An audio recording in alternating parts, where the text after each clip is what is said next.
Maupay nga aga, mga kabugtuan. Today, nakapalit kami in buraw or tile fish in English. Pamilya hiya hin galunggong. Didi tag 240 la ang kilo. Kay sudoy lahiya. Pero ha merkado, mapapalit mo ini hin 320. And kung sudoy ang imo ging kukuhaan ng source han imo isda, hiya ay tawad pa to 200 to 220.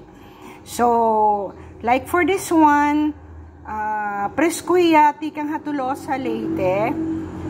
Didi ha Leyte, an amon ging kukuhaan han amon mga isda, points of tulo sa Leyte, ha Karigara Leyte. But inihiya tikang iniha tulo sa Leyte, ha mayda San Roque Tulosa.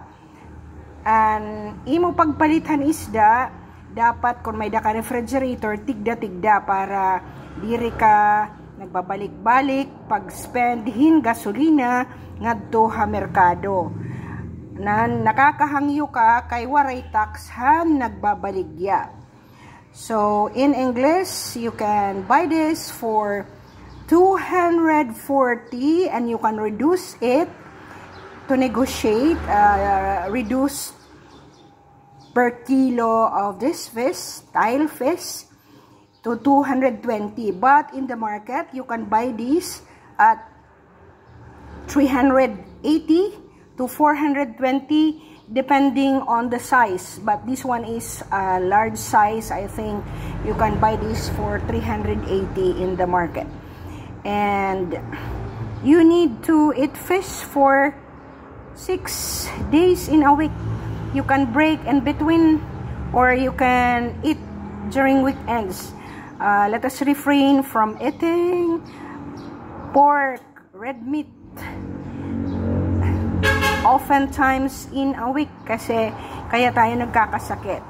So watch your food, watch the food that you take to your body, kasi yun po ang pagkain ay dapat medisina. Dapat medisina ha aton lawas an aton gingkakaon nga mga isda ngan mga diri processed nga pagkaon.